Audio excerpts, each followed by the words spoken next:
Black money నిర్మూలనకు కేంద్రం తీసుకున్న నిర్ణయాన్ని సమర్థిస్తున్నామన్నారు రాష్ట్ర ఐటీ శాఖ మంత్రి కేటీఆర్. పాత నోట్ల రద్దుతో సామాన్య ప్రజలకు ఇబ్బందులు కలగకుండా చూడాలని కోరారు. ఢిల్లీలో జరిగిన 36వ ఇండియా ఇంటర్నేషనల్ ట్రేడ్ లో ఎంపీలు, మాజీ ఎంపీ వివేక్ తో కలిసి పాల్గొన్నారు KTR. What demonetization has done will not only impact Telangana but the rest of the country.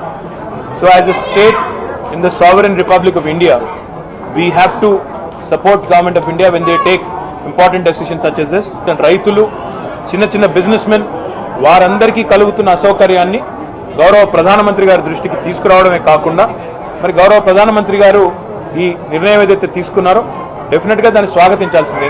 చిన్న వాళ్ళని కాపాడుకుంటూ పెద్ద తిమింగలాలు ఎవరైతే ఈ దేశంలో నల్లధనాన్ని మరి పెద్ద మొత్తంలో పెట్టుకుని ఉన్నారో వాళ్లను పట్టుకునే క్రమంలో భారత ప్రభుత్వం తీసుకున్న నిర్ణయాన్ని స్వాగతిస్తూనే సమర్థిస్తూనే అట్ ద సేమ్ టైం దీని లాజికల్ కంక్లూజన్ కూడా తీసుకెళ్లాలి. మోడీ గారు ఎప్పుడు చెప్తా ఉంటారు టీమ్ ఇండియా అనే విధానంలో పోయి అందరినీ కాన్ఫిడెన్స్ లో తీసుకొని ముఖ్యంగా ప్రజలకు అసౌకర్యం సాధ్యమైనంత తక్కువ కలిగే విధంగా తీసుకోవాలనేది మా పార్టీగా గౌరవ ముఖ్యమంత్రి గారు కూడా ఇదివరకే